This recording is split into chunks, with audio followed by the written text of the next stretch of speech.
Hello friends, very welcome to our channel study PYQ and this is Satyam Parmar. Friends, अपना ये session चल रहा था जिसमें कि अपन ज्योग्राफी से संबंधित PYQ प्लस MCQ डिस्कस करेंगे, जिसमें कि टोटल 10,000 प्लस क्वेश्चन इसमें डिस्कस करने वाले हैं, जो कि टोटली आपके व्याख्या के साथ में डिस्कस कराए जाएंगे। और इसमें अभी अपना ये सेशन चल रहा है, नेट के जो जितने भी एग्जाम हुए हैं उन सभी को डिस्कस करेंगे। फिलहाल इसमें जून 2019 में जो आपका नेट का पेपर हुआ था उसको यहाँ पे देख रहे थे, जिसका के कुछ क्वेश्चन डिस्कस कर लिए थे और आगे क्वेश्चन आज हम डिस्कस करेंगे इसमें। ठीक है, अगर अभी तक आपने चैनल को सब्सक्राइब नहीं किया हुआ है तो आप चैनल को कर लें सब्सक्राइब, फ्रेंड्स को कर दें शेयर। ठीक है, चलिए शुरू करते हैं अपना आज का सेशन। पहला क्वेश्चन इसमें यह कह रहा है कि किसका योगदान भौगोलिक अध्ययन की छवि की अवधारणा मुहैया कराता है। किसका कराता है? ये भौगोलिक अध्ययन की छवि की। किसका अध्ययन किया था? ये किसने किया था? किलवर्ट वाइट ने, जूलियन बॉलपर्ड ने, केनेथ बोल्डिंग ने या फिर पीटर गोल्ड ने। तो ये आपको सटीक आंसर याद होना चाहिए। सी ऑप्शन इसमें आपका सही हो जाएगा, केनेथ बोल्डिंग है। इन्होंने क्या किया था? भौगोलिक अध्ययन की छवि को अवधारणा मुहैया कराया था। ये एक अमेरिकी अर्थशास्त्री रहे थे, शिक्षक शास्त्री भी इनने कार्य किया था, और अंत में ये कैसे रहे थे? दार्शनिक रहे थे। ठीक है, चलिए आगे बढ़ेंगे। निम्नलिखित में से किसने वैज्ञानिक कार्य क्षेत्र के रूप में भूगोल के लिए एक दार्शनिक आधार प्रदान किया था? किसने किया था कार्य क्षेत्र के रूप में? बर्नहार्ड वारेनियस ने, निकोलस कॉपरनिकस ने, इमैनुअल कांट ने या फिर केपलर ने। तो ये जो उन्होंने किया था कार्य क्षेत्र के रूप में भूगोल को एक दार्शनिक आधार किया था, वो किया था इमैनुअल कांट ने। सी ऑप्शन इसमें आपका सही हो जाएगा। इमैनुअल कांट के बारे में जान लीजिए। इमैनुअल कांट ने वैज्ञानिक कार्य क्षेत्र के रूप में भूगोल के लिए एक दार्शनिक आधार प्रदान किया हुआ है। भूगोल में अपवाद की शुरुआत का श्रेय जो दिया जाता है वो किसको दिया जाता है? अपवाद का पिता कहा जाता है इसको, कांट को ही दिया जाता है। इसी कारण इन्हें शेफर ने अपवादवाद का पिता कहा है। ठीक है, तो ये आप याद रखेंगे कि अपवादवाद का पिता किसको कहा जाता है, तो ये इमैनुअल कांट को कहा जाता है। आगे बढ़ेंगे।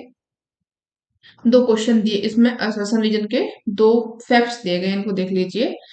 पहला इसमें कह रहा है कथन ए कि जो पंचायती राज संस्थाओं में विकास परियोजनाओं की योजना और कार्यान्वयन की त्रिस्तरीय प्रणाली है, जो कि उनकी आधिकारिक भीतरी होती है। ठीक है।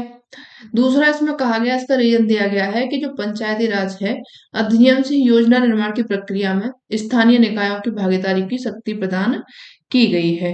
ठीक है, तो यहाँ पे पंचायती राज के बारे में बताया जा रहा है, लेकिन जो इसमें ऊपर दिया गया कि त्रिस्तरीय प्रणाली है। क्यों त्रिस्तरीय प्रणाली है, इसके बारे में इसने कोई भी बात नहीं कही गई है। सिर्फ इसने क्या बताया, पंचायती राज क्या है उसके बारे में इसने बताया हुआ है। तो आपके ए और आर दोनों सही तो हो जाएंगे, लेकिन इसकी व्याख्या कहीं से भी ठीक नहीं पहुंचेगी, तो इसलिए आपका जो ऑप्शन सही हो जाएगा यहाँ पे ऑप्शन आपका सी सही हो जाएगा। ठीक है, पंचायती राज के बारे में देख लीजिए कब से कैसा क्या हुआ है।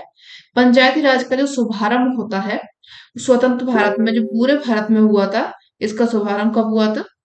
2 अक्टूबर 1959 ईस्वी में इसका शुभारंभ किया गया था। किसने किया था? भारत के प्रथम प्रधानमंत्री रहे थे जवाहरलाल नेहरू।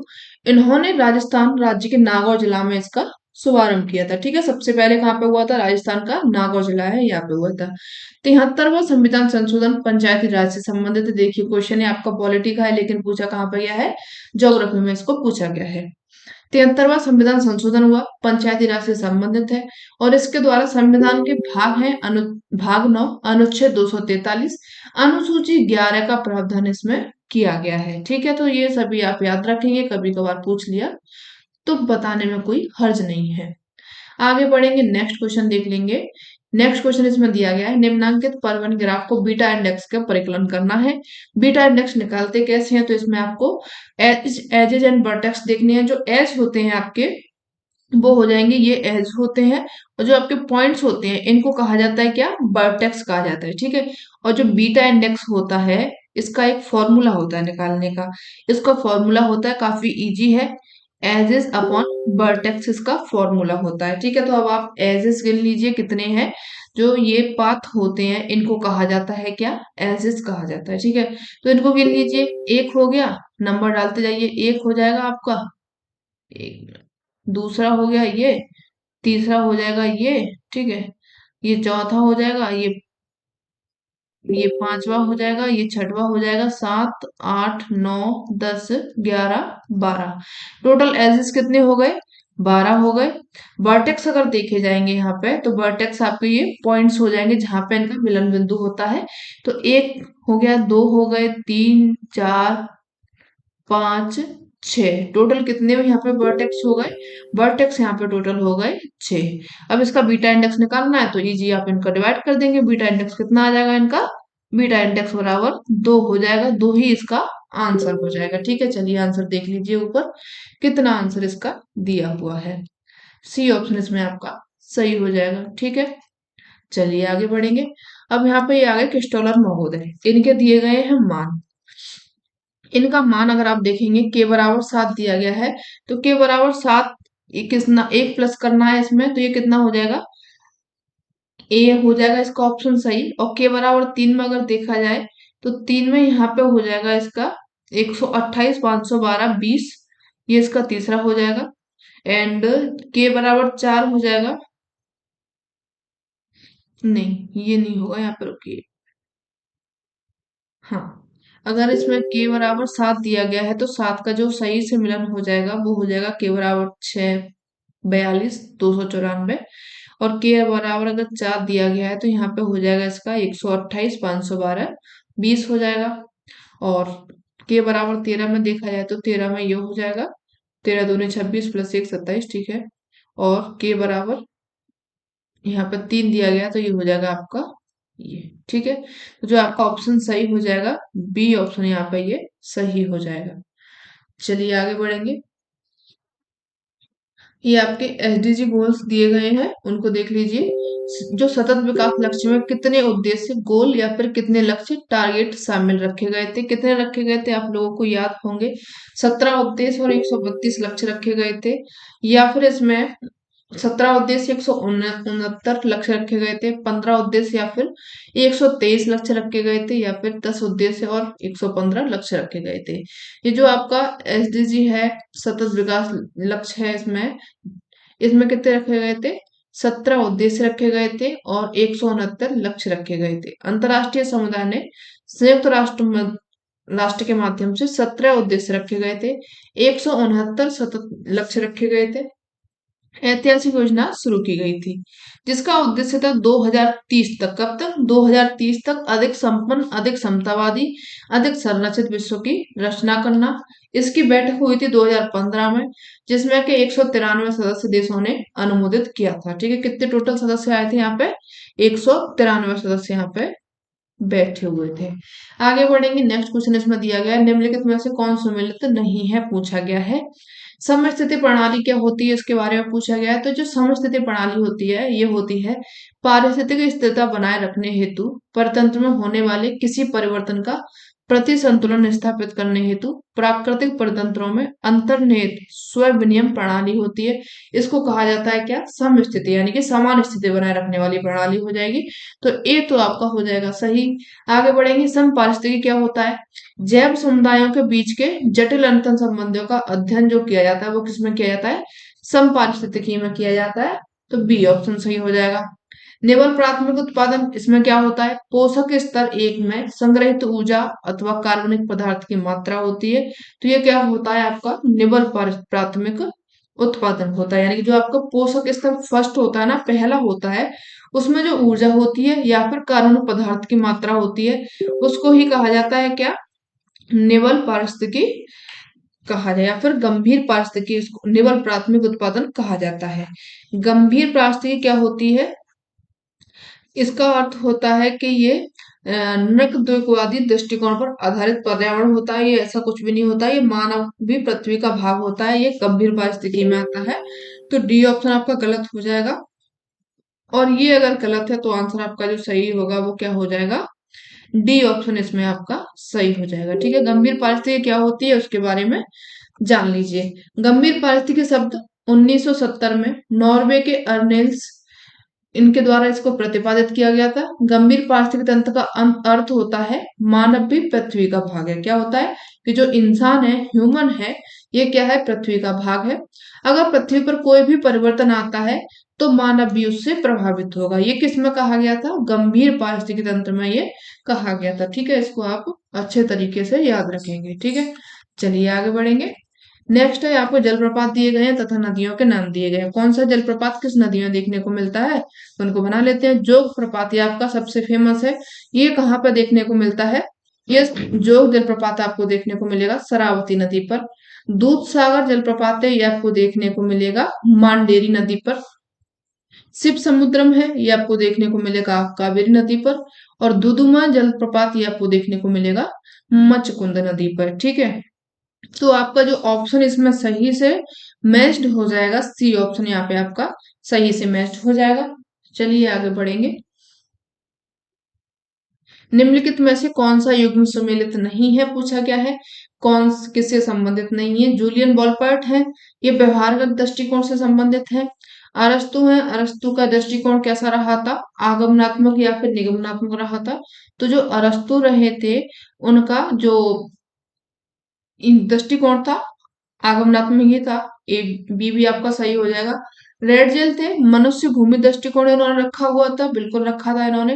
डेविड स्मिथ इसमें बताए हुए हैं कि ये मार्क्सवादी दृष्टिकोण इनका था, लेकिन ये इनका ऐसा दृष्टिकोण नहीं रहा था। ये कैसे रहे थे, आचार परक भूगोल से संबंधित रहे थे। तो डी ऑप्शन इसमें आपका सही से सुमेलित नहीं है, बाकी के तीनों सही से सुमेलित है। तो डी ही गलत हो जाएगा, तो वही आंसर हो जाएगा सही। देख लीजिए डेविड स्मिथ के बारे में। डेविड स्मिथ ने मार्क्सवादी दृष्टिकोण का प्रतिपादन नहीं किया, बल्कि डेविड स्मिथ ने आचार परक भूगोल से संबंधित अपने विचारों का प्रस्तुत किया था। किसको किया था, आचार परक भूगोल को किया था। मार्क्सवादी भूगोल का दृष्टिकोण ऐतिहासिक भौतिकवाद के अंतर्गत ऐसा विचार है जिसमें स्थान, क्षेत्र, भूदृश्य की भौतिक सामग्री को विशिष्ट समाज में निर्माण में उपयोग में लाने वाले साधन की चर्चा होती है। मार्क्सवाद का विकास पूंजीवाद के विपरीत हुआ था। ठीक है, मार्क्सवाद का जो विकास हुआ था किसके विपरीत में हुआ था, पूंजीवाद के में हुआ था। मार्क्सवाद में आता क्या है, भौतिकवाद के अंतर्गत आता है। उसमें विचार किसमें, स्थान को माना जाता है, क्षेत्र माना जाता है, भूदृश्य की भौतिक दशाएं जो होती हैं उन सभी को समाज के निर्माण में उपयोग लाने के साधनों की चर्चा इसमें होती है, जो कि कहा जाता है मार्क्सवाद में। ठीक है, आगे बढ़ेंगे। निम्नलिखित में से कौन से हिमघाव प्राकृतिक रूप से सर्वाधिक विनाशकारी होते हैं। कौन से हिमघाव हैं आपके, अद्रण हिम, चरणी हिम या फिर आर्द्र हिम। तो जो आपके पट्ट हिमघाव होते हैं प्राकृतिक रूप से कैसे होते हैं, सर्वाधिक विनाशकारी होते हैं। यहाँ पे आपका इंग्लिश वाला पेपर नहीं है। इंग्लिश वाले में अगर आप इनको टर्म्स को देखेंगे तो आपको समझ में आ जाएगा। हिंदी के टर्म्स क्या है, थोड़े से अलग होते हैं, समझ में मुश्किल पड़ जाते हैं, कुछ कुछ वर्ड्स ऐसे होते हैं। ठीक है, चलिए आगे बढ़ेंगे। निम्नलिखित में से कौन सा सुमेलित नहीं है, पूछा क्या है। तो जो आपका प्रोटो ऑस्ट्रेलॉइड भूटिया कहा हुआ है, गलत हो जाएगा। नॉर्डिक में राजपूत आ जाएंगे, मंगोल्स में खासी आ जाएंगे, नेग्रेटो में खद्दर आ जाएंगे। तो ये आपके सभी सही हो जाएंगे। बाकी का ए ऑप्शन यहाँ पे आपका गलत हो जाएगा। दक्षिण भारत में और मध्य भारत की जो आदिम जनजातियां होती हैं वो कैसी हो जाएंगी, प्रोटो ऑस्ट्रेलॉइड में आती हैं।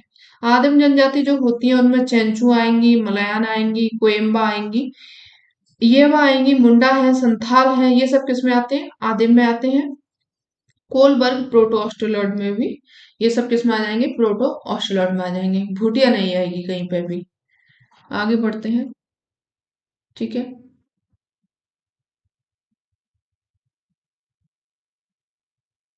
चलिए नेक्स्ट क्वेश्चन है, उस भारतीय पत्तन की पहचान कीजिए जिसमें सर्वोत्कृष्ट प्राकृतिक बंदरगाह कहा जाता है, यानी कैसा ये प्रकृति के द्वारा बना हुआ है, कृत्रिम नहीं है, और जहां पेट्रोलियम उर्वरक, रसायन और मशीनरी आदि के आयात में अग्रणी, रसायन और मशीनरी आदि के आयात में अग्रणी कार्गो ट्रैफिक है। कौन सा हो जाएगा ये आपका, कोलकाता, चेन्नई, न्यू तूतीकोरिन या फिर विशाखापत्तनम। ऑप्शन आपका सही हो जाएगा, डी ऑप्शन सही हो जाएगा। ये कैसा है, विशाखापत्तनम प्राकृतिक बंदरगाह है, प्रकृति के द्वारा बनाया गया है। ठीक है, आंसर देख लीजिए इसका, डी ऑप्शन। विशाखापत्तनम सर्वोत्कृष्ट बंदरगाह है जहां पर पेट्रोलियम उर्वरक, रसायन, मशीनरी आदि के आयात में अग्रणी कार्गो ट्रैफिक होता है। विशाखापत्तनम आंध्र प्रदेश में अवस्थित प्रमुख पत्तन है। ये कहाँ पे है, आंध्र प्रदेश में है। और यह एक ऐसा पत्थर है जिसे स्थलीय भाग से जुड़े रहने के कारण ठोस चट्टान एवं बलुआ पत्थर को काटकर नहर के द्वारा सागर से जोड़ा गया है। किसको जोड़ा गया है, ठोस पत्थर को एवं बलुआ पत्थरों को काटकर किससे जोड़ा गया है, इसको नहर से जोड़ा गया है। और ये भारत का कैसा है, सबसे गहरा पत्तन भी माना जाता है। डीपेस्ट पत्तन अगर पूछा जाए तो बता देंगे आपके, है ये विशाखापत्तनम। चलिए आगे बढ़ेंगे। नेक्स्ट क्वेश्चन इसमें दिया गया है कि निम्नलिखित में से कौन सा पृथ्वी पर विद्यमान ऑक्सीजन का सबसे बड़ा भंडार है। कौन सा हो जाएगा? स्थल मंडल, जल मंडल, वायुमंडल, जीव मंडल। सबसे ज्यादा अगर ऑक्सीजन देखा जाए तो जीव मंडल में पाया जाता है। डी ऑप्शन इसमें आपका सही हो जाएगा। पृथ्वी के चारों तरफ अगर आप देखेंगे तो व्याप्त 30 किलोमीटर की मोटी वायु, जल, स्थल, मिट्टी तथा शैल युक्त जीवनदायी परत होती है, जिसके अंतर्गत पौधे में जंतुओं का जीवन संभव होता है। इसे जीवमंडल कहा जाता है। इस क्षेत्र में पृथ्वी पर विद्यमान ऑक्सीजन का सबसे बड़ा भंडार भी पाया जाता है। कहाँ पे पाया जाता है ये? जीवमंडल में पाया जाता है। जीवमंडल में आप क्या क्या देख सकेंगे? वहां पे वायु मिल जाएगा, जल मिल जाएगी, स्थल मिल जाएगा, मिट्टी मिल जाएंगे, शैलयुक्त कुछ जीवनदायी परत भी वहां पे मिल जाएंगे, जिसके अंतर्गत क्या आ जाते हैं? आपके पौधे आ जाएंगे, जंतु आ जाएंगे, जिनमें कि जीवन संभव होता है। इसलिए सबसे ज्यादा ऑक्सीजन आपको देखने को मिलेगी जीवमंडल में। नेक्स्ट क्वेश्चन देखेंगे। 41 नंबर क्वेश्चन आ चुका है। निम्नलिखित में से कौन सा एक गणितीय वक्र है जो किसी दिए गए वितरण हेतु विचलन की दृश्य सीमा को दर्शाता है? कौन सा वक्र हो जाएगा ये आपका? लॉजिस्टिक कर्व हो जाएगा, लेस देन ऑगिव कर्व हो जाएगा, ग्रेटर देन ऑगिव कर्व हो जाएगा, या फिर लॉरेंज कर्व हो जाएगा। तो जो ये आपका गणितीय वक्र जिसमें पूछा गया है विचलन की दृश्य सीमा को दर्शाता है, तो विचलन की जो दृश्य सीमा को दर्शाता है वो कौन है? Lorentz curve. आपका आंसर हो जाएगा डी ऑप्शन, बिल्कुल ठीक हो जाएगा। व्याख्या देख लीजिए कि लॉरेंज कर्व एक कैसा है? गणितीय वक्र है जो कि किसी दिए गए वितरण हेतु विचलन की दृश्य सीमा को दर्शाता है। मैक्स लॉरेंज है, इन नामक विद्वान रहे थे। इन्होंने किसी समंक श्रेणी के अपकरण को आलेखी विधि के द्वारा प्रदर्शित करने के लिए सबसे पहले एक विशेष प्रकार का संचयी प्रतिशत वक्र बनाया है। ये किसने बनाया था? मैक्स लॉरेंज ने। इसलिए इनका नाम दिया गया था क्या? लॉरेंज वक्र इसको या कहा जाता है, या फिर लॉरेंज कर्व कहा जाता है। ठीक है, नेक्स्ट क्वेश्चन देखेंगे। चलिए आगे बढ़ेंगे। नीचे दिए गए कथनों को पढ़ना है, पढ़ लेते हैं, फिर आगे क्या दिया गया है वो आगे पढ़ेंगे। वर्ष 2011 की जनगणना में भारत में 2001 से जनसंख्या की वृद्धि में मध्यम बढ़ोतरी देखी गई है। मध्यम देखी गई है, मध्यम तो नहीं देखी गई, ठीक है, मतलब कम, कम नहीं देखी गई है। भारत में शहरी आबादी में निरपेक्ष बढ़ोतरी ग्रामीण आबादी में होने वाली निरपेक्ष बढ़ोतरी से अधिक है। हाँ बिल्कुल सही कहा गया, शहरी आबादी ज्यादा है ग्रामीण की बजाय। बी ऑप्शन सही हो जाएगा। वर्ष 2001 की अपेक्षा 2011 की जनगणना में लिंग अनुपात में कमी आई है। तो ये लिंग अनुपात में कमी आई है ऐसा तो नहीं हुआ है, ये भी आपका गलत हो जाएगा। वर्ष 2001 की अपेक्षा 2011 की जनगणना में साक्षरता दर में सुधार हुआ है, ये ठीक कहा गया है। इसमें साक्षरता दर में सुधार किया गया है। बी एंड डी आपका ऑप्शन सही हो जाएगा, तो इसलिए आपका जो डी ऑप्शन है वो सही हो जाएगा। व्याख्या देख लीजिए इसकी कैसे कैसे कब क्या हुआ है। 2001 की अगर जनसंख्या देखेंगे तो आपकी जनसंख्या इतनी रही थी, गिन लीजिएगा इसको, ठीक है। और जबकि 2011 की जनसंख्या 1210.9 मिलियन रही थी, तो इसमें काफी ज्यादा बढ़ोतरी देखने को मिली है। 1 मार्च 2011 के अनुसार का ये डेटा दिया गया है। 2001 में साक्षरता दर अगर देखी जाए तो 65.5 थी, जबकि अगर 2011 की बात करी जाए तो यहाँ पे साक्षरता दर कितनी हो चुकी थी? 73% साक्षरता दर हो चुकी थी, यानी कि साक्षरता दर बढ़ी है। भारत में 2011 की जनगणना के अनुसार सर्वाधिक साक्षरता प्रतिशत वाले 5 राज्य दिए गए हैं, उनको देख लीजिए। केरल है, मिजोरम है, गोवा है, त्रिपुरा है, हिमाचल प्रदेश है, ठीक है। ये 5 राज्य हैं जिनमें क्या हुआ है? साक्षरता दर सबसे ज्यादा है। आगे बढ़ेंगे, नेक्स्ट क्वेश्चन देखेंगे। अभी आपका अससन रीजन वाला सवाल दिया गया है, इसको कर लेंगे सॉल्व, ठीक है। ए इसमें कह रहा है कि क्या उच्चतम जो लवणता है 20 डिग्री अक्षांशों से लेकर के 40 डिग्री अक्षांशों के बीच में पाई जाती है। आगे कह रहा है कि लवणता मध्य अक्षांशों से उच्च अक्षांश की ओर में क्या होती है? घटती जाती है। तो अब इसका ये ऑप्शन जो है बिल्कुल ठीक कहा गया है, लेकिन कहीं से भी इसका ये व्याख्या नहीं कर रहा है कि 20 डिग्री से 40 डिग्री अक्षांशों के बीच में जो लवणता है वो उच्चतम क्यों पाई जाती है। इसमें सिर्फ आगे ये बताया गया है कि लवणता का डिस्ट्रीब्यूशन बताया गया है कि अगर आप ऊपर जाते जाएंगे मध्य अक्षांशों से उच्च अक्षांशों की ओर में जाएंगे, अगर आप ध्रुवों की ओर में जाएंगे तो वहां पर लवणता क्या हो जाएगी? कम देखने को मिलेगी या फिर घटती जाएगी। कारण किसी का भी नहीं बताया गया है। तो ए और आर दोनों ही आपके सही हो जाएंगे, लेकिन कहीं से भी इसकी ये व्याख्या नहीं होगा, तो ऑप्शन इसका लगा देंगे। कौन सा ऑप्शन हो जाएगा यहाँ पे? बी ऑप्शन सही हो जाएगा, ठीक है। व्याख्या देख लीजिए इसकी। उच्च लवणता 20 डिग्री से 40 डिग्री अक्षांशों के मध्य में पाई जाती है।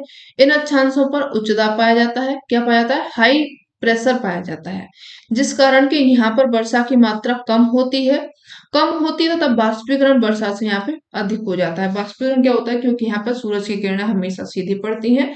भूमध्य रेखा से ध्रुवों की ओर में अगर आप जाएंगे तो लवणता क्या होती है, मध्य अक्षांश की अपेक्षा कम होती जाती है। आगे बढ़ेंगे, नेक्स्ट क्वेश्चन है 44 नंबर आपका क्वेश्चन है। ठीक है, पीडीएफ थोड़ी सी टेढ़ी हो चुकी है, फोटो लेने में कोई दिक्कत वाली बात नहीं है, दिख ही रहा है। स्थल मंडलीय पट्टिकाओं के रचनात्मक उपांत को निम्नलिखित में से किसके द्वारा अभिव्यक्त किया जाता है? किसके द्वारा किया जाता है? यूराल पर्वत, मोरियाना खाई, सिंधु गंगा मैदान, मध्य अटलांटिक कटक के द्वारा। तो जो स्थल मंडलीय पट्टिका है उनके रचनात्मक उपांत यानी कि किसके द्वारा बन रही है पृथ्वी में, यानी कि फैलाव हो रहा है, तो ये किसके द्वारा हो रहा है? जो मध्य अटलांटिक कटक है आपका, ये अगर आप देखोगे तो इसमें क्या हो रहा है? फैलाव हो रहा है। फैलाव क्यों हो रहा है? कि जो प्लेटें हैं एक दूसरे से दूर जा रही हैं, इसलिए एक दूसरे से प्लेट अगर दूर जाएंगी तो यहाँ पे क्या है, एक अन्य स्थल का निर्माण हो रहा है। स्थल का निर्माण हो रहा है तो ये कैसा हो जाएगा? रचनात्मक उपांत हो जाएगा। तो डी ऑप्शन इसमें आपका सही हो जाएगा। व्याख्या इसकी देख लीजिए। स्थल मंडलीय पट्टिकाओं के रचनात्मक उपांत को मध्य अटलांटिक कटक के द्वारा अभिव्यक्त किया जाता है। रचनात्मक प्लेट सीमांत का अभिसारी सीमांत भी कहा जाता है। क्या कहा जाता है इसको? अपसारी सीमांत या फिर अपसारी प्लेट सीमांत इसको कहा जाता है। ये वे सीमांत होते हैं जहां पर क्या होता है, मैग्मा ऊपर उठकर विपरीत दिशाओं में प्रवाहित होता है। क्यों होता है? क्योंकि प्लेटें एक दूसरे से दूर जा रही हैं, दूर हटती जा रही हैं, तथा महासागरीय तली का क्या हो रहा है? प्रसरण हो रहा है, यानी कि जो महासागर का तल है वो फैल रहा है। फलस्वरूप मध्य अटलांटिक कटक का निर्माण यहाँ पे देखने को मिल रहा है। क्यों मिल रहा है?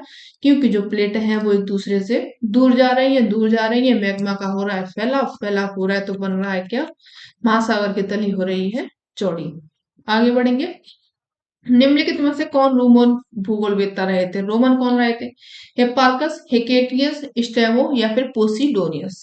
तो जो रोमन भूगोलवेत्ता रहे थे ये हो जाएंगे आपके स्ट्रैबो हो जाएंगे। सी ऑप्शन इसमें आपका सही हो जाएगा। स्ट्रैबो एक रोमन भूगोलवेत्ता थे। ज्योग्राफी स्ट्रैबो की प्रमुख पुस्तक रही थी। स्ट्रैबो को नियतिवादी चिंतन का प्रथम महत्वपूर्ण विचारक माना जाता है और स्ट्रैबो ने पृथ्वी की दीर्घायत यानी कि ओब्लोंग माना था। जो पृथ्वी है, पृथ्वी का एक रूप माना था, वो कैसा माना हुआ है? ओब्लोंग, ओब्लोंग या फिर दीर्घायत रूप में माना हुआ है। आगे बढ़ेंगे,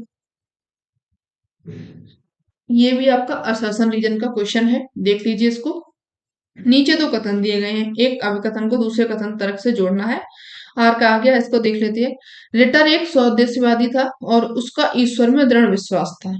बिल्कुल ये ठीक कहा गया है कि जो रिटर थे वो कैसे रहे थे? ईश्वर में विश्वास रखने वाले गए थे, यानी कि जिस चीज का वो तर्क नहीं दे पा रहे हैं, फैक्ट नहीं उसका दे पा रहे हैं, तो वो क्या बोल देते हैं कि ये ईश्वर के द्वारा बनाया गया है, इसमें कोई भी परिवर्तन नहीं हो सकता या फिर इसकी कोई भी खोज नहीं हो सकती है। ठीक है, लिटर के पास में व्यवस्थित और सुव्यवस्थित ब्रह्मांड की संकल्पना थी, ये भी ठीक है। लेकिन ईश्वर में दृढ़ विश्वास करने वाला कारण क्या था? क्यों इनको कहा जाता था स्वदेशवासी? इसका कोई भी इसमें कारण नहीं दिया गया है। तो ये दोनों ही एक दूसरे में से बिल्कुल विपरीत हैं, अलग हैं, लेकिन दोनों ही सही हैं। तो यहाँ पे जो आपका ऑप्शन सही हो जाएगा, ए ऑप्शन सही हो जाएगा। ठीक है, रिटर के बारे में कुछ फैक्ट्स देख लीजिए जिनसे कि क्वेश्चन में पूछा जाता है। कार्ल रिटर को हम्बोल्ट के साथ में वर्तमान वैज्ञानिक गूगल का संस्थापक माना जाता है। किसके साथ में माना जाता है? हम्बोल्ट के साथ में। वह कैसे रहे थे? उद्देश्यवादी एवं ईश्वर में प्रबल विश्वास करने वाले थे। उन्हें आर्म चेयर जो भूगोलवेत्ता कहा जाता है, यानी कि क्यों क्यों उनको आर्म चेयर कहा जाता था? क्योंकि उन्होंने क्या था कि कई सारे स्कॉलर्स ऐसे थे जो कि जगह जगह घूम करके इधर उधर से ढूंढ ढांड के अपने फैक्ट्स लेके आए, तब उन्होंने अपनी थ्योरी का निर्माण किया या फिर कुछ भी उन्होंने अपना बताया हुआ था। ठीक है, लेकिन जो ये रिटर्न रहे थे, इन्होंने क्या किया था, एक सभी की जो जिनने भी अपने पुस्तक ग्रंथ जो भी लिखे थे उन सभी का डीपली अध्ययन किया बैठ करके। अध्ययन करने के बाद में उसका सार निकाल करके अपना उन्होंने विचार रखे हैं। ठीक है, तो ये कैसे रहे थे? आर्मचेयर ज्योग्राफर या फिर इनको भूगोलवेत्ता कहा जाता है। क्यों कहा जाता है? क्योंकि इन्होंने सिर्फ बैठ करके बुकें पढ़ी है, बुक पढ़ करके अपने विचार प्रस्तुत किए हैं। रेटर ने एक कॉन्सेप्ट दिया है, विविधता में एकता। इसको आप जरूर याद रखिएगा कि विविधता में एकता किसने दिया हुआ है? ये दिया है किसने? रेटर ने। ठीक है, आगे बढ़ेंगे।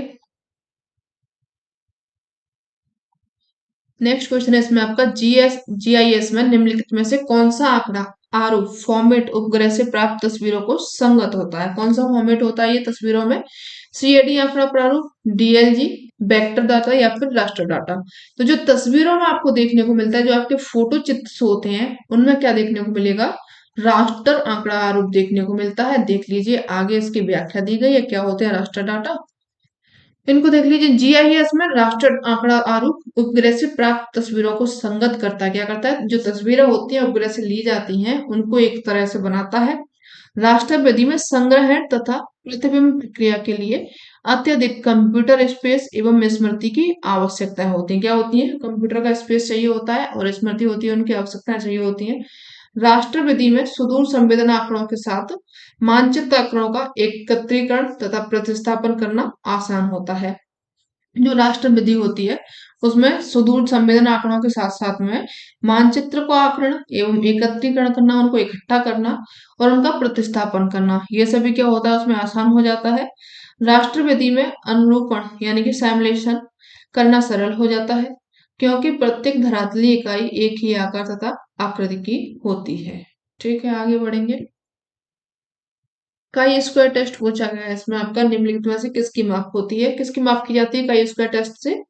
माध्य विचलन की, प्रवृत्ति की, गुडनेस ऑफ फिट की या फिर परिवर्तन की। तो जो काई स्क्वायर टेस्ट होता है उसमें माप की जाती है गुडनेस ऑफ फिट की, यहाँ पे माप की जाती है। बी ऑप्शन सही हो जाएगा। क्या होता है काई स्क्वायर टेस्ट, इसके बारे में जान लेते हैं। काई स्क्वायर टेस्ट जो होता है एक्स स्क्वायर के रूप में लिखा जाता है। किसमें लिखा जाता है? आपका एक्स स्क्वायर दिया गया है, इसके रूप में काई स्क्वायर टेस्ट को लिखा जाता है। इसका उपयोग यह निर्धारित करने के लिए किया जाता है कि अपेक्षित आवृत्तियां और एक या अधिक श्रेणियों में देखी गई आवृत्तियों के बीच में महत्वपूर्ण अंतर है या नहीं है। इसमें क्या किया जाता है? जो भी आवृत्ति बनाई गई है, देखी गई है, और कई सारी जो आवृत्ति हैं उनमें से क्या देखा जाता है कि एक दूसरे से कोई संबंध है, उनमें महत्वपूर्ण कोई अंतर है या फिर नहीं है। पियर्सन ने फिट की अच्छाई यानी कि गुडनेस ऑफ फिट की परीक्षण की जांच के लिए इसके माध्यम से की जाती है। ये किसने बताया था? पियर्सन ने। ठीक है, आगे दिए गए इसके जांच के लिए निम्न सूत्र का प्रयोग किया जाता है। सूत्र आप देख लेंगे, एक्स स्क्वायर बराबर sigma O minus E square upon ई हो जाएगा। ठीक है, ई क्या होता है? वास्तविक मूल्य होता है, और जो ओ होता है क्या? वास्तविक मूल्य, और ई होता है अपेक्षित मूल्य। ठीक है, आगे बढ़ेंगे। शहर आई की जनसंख्या यहाँ पे 2 लाख दी गई है। शहर सेकंड की जन सॉरी आई नहीं, फर्स्ट की जनसंख्या यहाँ पे 2 लाख दी गई है। शहर सेकंड की जनसंख्या 6 लाख दी गई है। दोनों शहर एक दूसरे से 50 मील की दूरी पर अवस्थित है। रेली के खुदरा गुरुत्वाकर्षण नियम, ये किसने दिया था? रॉयली ने दिया हुआ था। खुदरा गुरुत्वाकर्षण नियम है या फिर लॉ ऑफ लिटिल ग्रेविटेशन है, इसको याद रखेंगे। ये सिद्धांत है, किसने दिया हुआ है? रॉयली ने दिया हुआ है। इसके अनुसार निम्नलिखित में से कौन सी दूरी उनके संबंधित व्यापार क्षेत्रों के बाहरी किनारों को प्रदर्शित करने वाली ब्रेकिंग पॉइंट यानी कि बीपी सीमा होगी? कौन सी हो जाएगी आपका बीपी सीमा? शहर जो फर्स्ट है 12.5 मील पर होगा, शहर सेकंड है 45 मील पर होगा, शहर थर्ड है 28.3 मील पर होगा, या फिर शहर फर्स्ट है जो कि 18.2 मील पर होगा। तो यहाँ पे आपका जो ऑप्शन सही हो जाएगा, इसमें आप मॉडल उठाएंगे रॉयली का, वहां पे आप इसको जाकर के देखेंगे। नहीं देखेंगे तो आप हमको मैसेज करेंगे कि हम आपको एक कई सारे जो मॉडल है इनको एक प्रारूप बना करके करा दें। ठीक है, डी ऑप्शन इसमें आपका सही हो जाएगा। फुटकर गुरुत्वाकर्षण नियम का प्रतिपादन किया था किसने?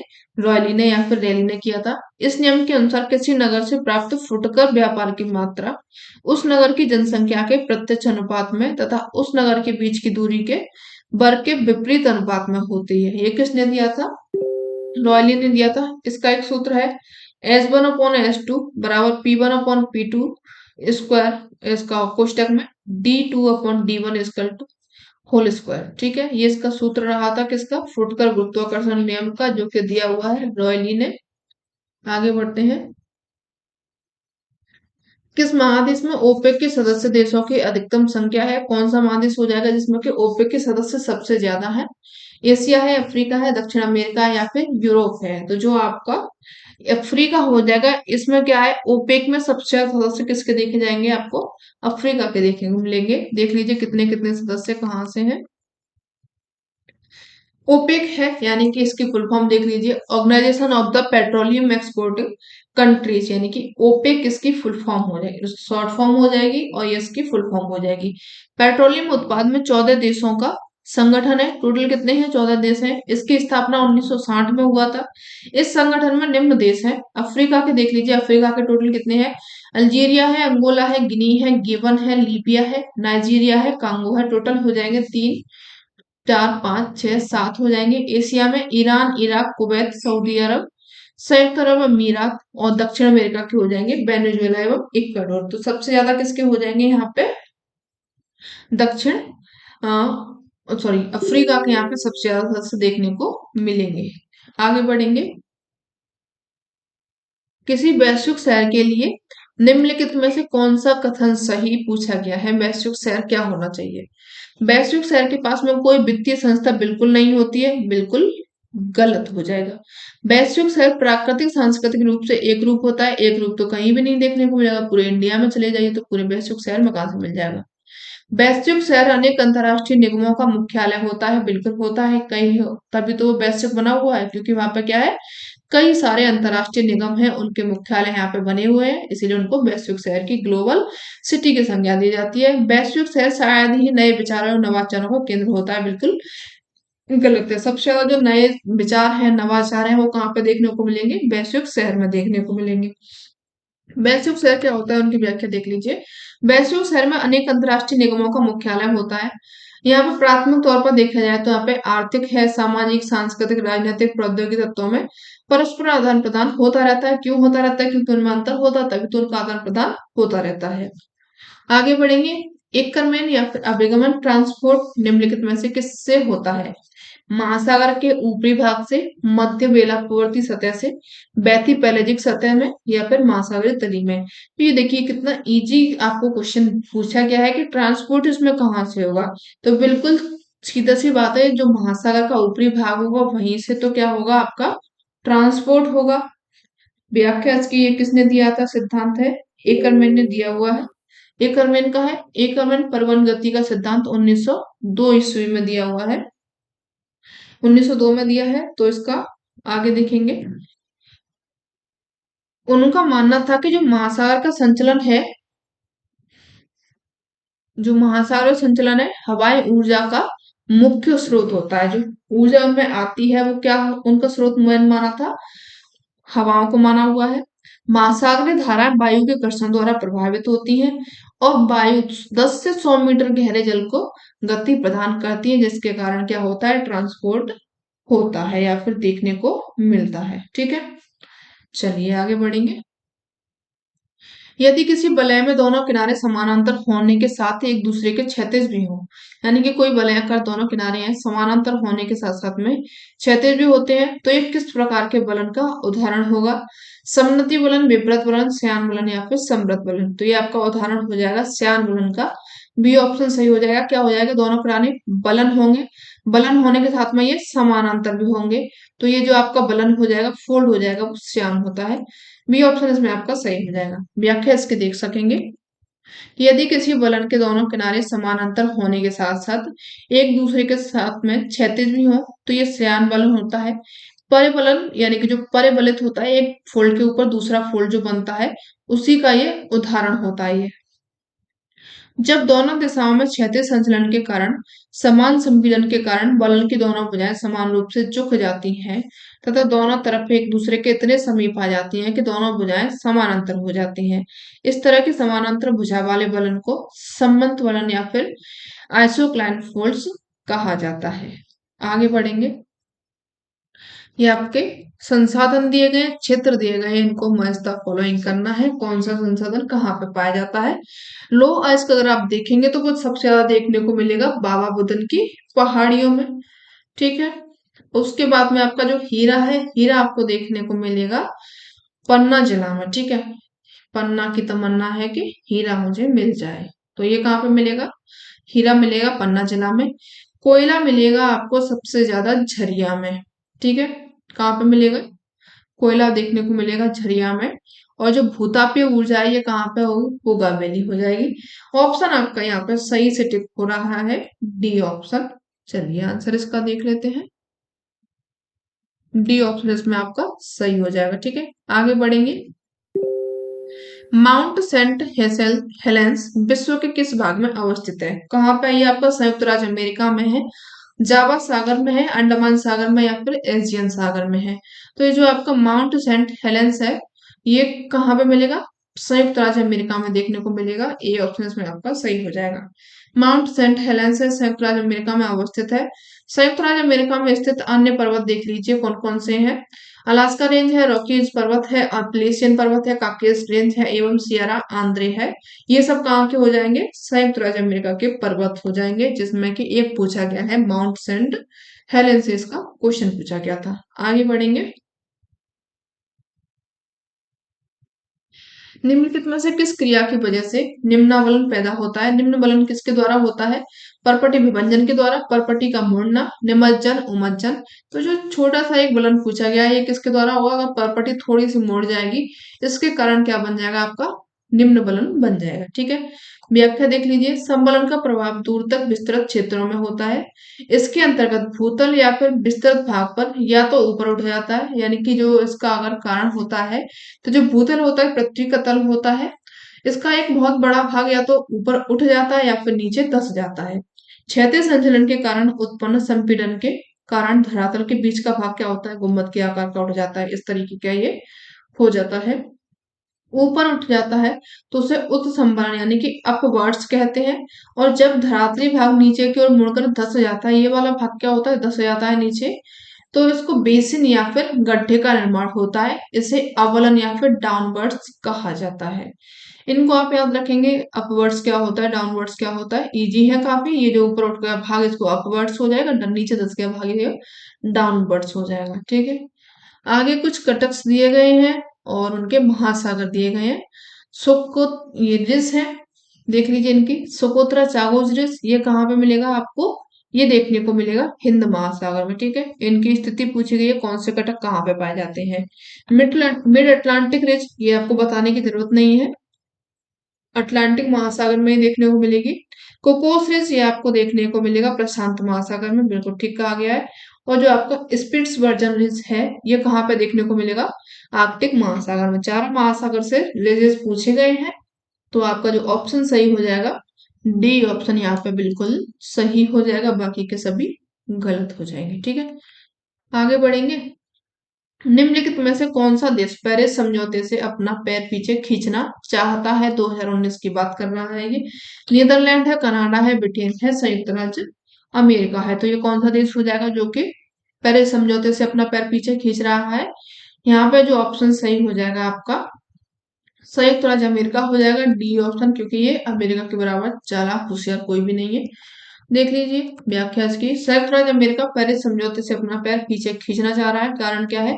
पेरिस समझौता हुआ था जलवायु परिवर्तन से निपटने के लिए और इसके प्रभावों के अनुकूल होने के लिए विश्व में लगभग सभी देशों का एक महत्वाकांक्षी प्रयास ये रहा था। 4 नवंबर 2016 को 192 देशों के इस समझौते के साथ में अंतर्राष्ट्रीय कानून इसको बनाया गया था। टोटल कितने सदस्य रहे थे? 192 रहे थे। शुरुआत कब की गई थी इसको? 4 नवंबर 2016 से। आगे बढ़ेंगे। भाषा समूह दिए गए हैं, उनकी विशिष्ट भाषा दी गई है। कौन से भाषा समूह कौन सी भाषा बोलते हैं? देख लीजिए, द्रविड़ जो समूह है वो कौन सी भाषा बोलते हैं? येरुकाला, ये एक भाषा है इनकी, इसको बोलते हैं ये। इंडो यूरोपियन यूरोपीय जो भाषा समूह है, ये बोलती है कौन सी? बंजारा। ऑस्ट्रिक में आ जाएंगे संथाली। और जो आपके टिबेटो बर्मन है, यानी कि तिब्बती जो बर्मन है, ये कौन से बोलेंगे? बोडो बोलेंगे। यहाँ पे जो आपका ऑप्शन सही हो जाएगा, ए ऑप्शन सही से करेक्ट हो जाएगा।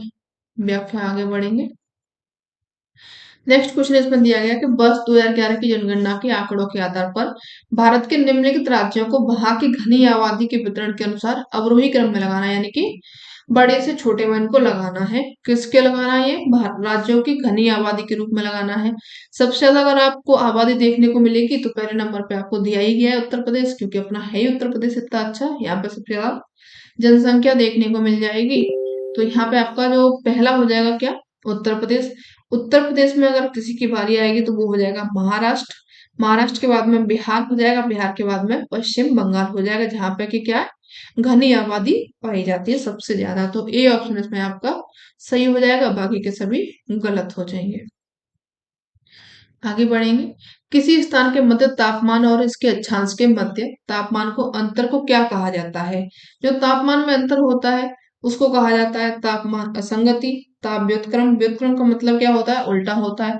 ताप प्रवणता या फिर ताप वृद्धि, तो यहाँ पे जो आपका सीधा सीधा ऑप्शन सही हो जाएगा, तापमान असंगति या फिर ताप असंगति इसको कहा जाता है। व्याख्या इसकी देख लेंगे कि किसी स्थान के मध्य में तापमान और उसके अक्षांश के मध्य तापमान के अंतर को ताप असंगति कहा जाता है। सामान्य नियमानुसार क्षोभमंडल या फिर अधोमंडल में ऊंचाई के साथ में क्या होता है, तापमान हमेशा घटता जाता है। परंतु सामान्य ताप पतन के विपरीत कभी कभी ऐसा होता है कि जो स्थानीय रूप से ऊंचाई के साथ में तापमान बढ़ता जाता है, इसको ऋणात्मक ताप पतन दर कहा जाता है, या फिर इसको संज्ञा दी जाती है किसकी, ताप व्युत्क्रम की इसको संज्ञा दी जाती है। इस क्रिया के कारण नीचे अपेक्षाकृत ठंडी वायु आ जाती है और उसके ऊपर में क्या हो जाता है, गर्म वायु चली जाती है। और ये स्थिति जो बनती है इसी को कहा जाता है क्या, तापमान का प्रतिलोपन या फिर ताप व्युत्क्रम इसकी इसको कहा जाता है। आगे बढ़ेंगे। यहाँ तक आप लोगों को क्लियर है? क्लियर है तो अभी तक आपने अगर चैनल को नहीं किया है सब्सक्राइब तो कर लें। और आप लोगों की एक सूचना ये है कि जो भी आप जिन लोगों ने ईएमआरएस का पेपर फिल किया हुआ है उन लोगों के लिए एक सूचना है कि ईएमआरएस के आपके जो कॉमन पेपर है और साथ में आपका जो सब्जेक्टिव पेपर है ज्योग्राफी का, उसकी यहाँ पे हम व्याख्या सहित क्वेश्चन कराने वाले हैं, तथा जो पेपर फर्स्ट है उसके जो बुक है उसको कंप्लीट कराने वाले हैं competitive classes with Satyam Parmar channel पे। तो वहां पे जाकर के आप उसको देख सकते हैं, ठीक है। निम्नलिखित में से किस अरब भूगोलवेत्ता ने सर्वाधिक व्यापक रूप से यात्राएं की हैं? आने वाली पीढ़ियों के लिए अपना यात्रा वृतांत लिखा है। किसने लिखा है ये यात्रा वृतांत? इब्न बतूता ने। इब्न बतूता को आप याद रखेंगे क्योंकि इसमें टी टी टी कई दो तीन आएंगे।